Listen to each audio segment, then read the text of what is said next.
నాగార్జున సాగర్ ప్రాజెక్టుకు 20 రోజుల నుండి వరద కంటిన్యూ అవుతోంది. ప్రాజెక్టు పూర్తి స్థాయి నీటి మట్టం 590 అడుగులు కాగా ప్రస్తుతం 565.70 అడుగుల మేర నీరుంది. ఇన్ఫ్లో 98,293 క్యూసెక్లు కాగా అవుట్ఫ్లో 31,876 క్యూసెక్లుగా నమోదైంది. సాగర్ జల విద్యుత్ కేంద్రంలో విద్యుత్ ఉత్పత్తి కొనసాగుతోంది.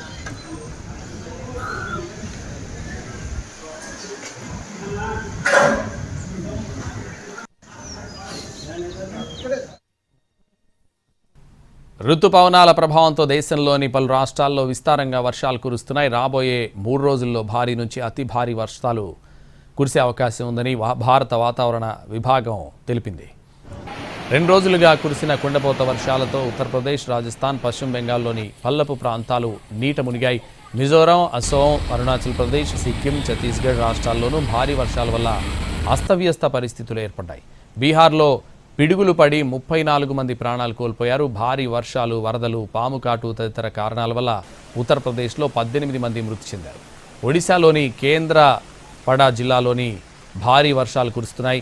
బ్రాహ్మణి, కణి నదులు ఉప్పొంగి దాదాపు 30 గ్రామాలు నీట మునిగాయి. రాకపోకలు బంద్ అయ్యాయి. కాలనీలు, రోడ్లు, పొలాలను వరద ముంచేసింది.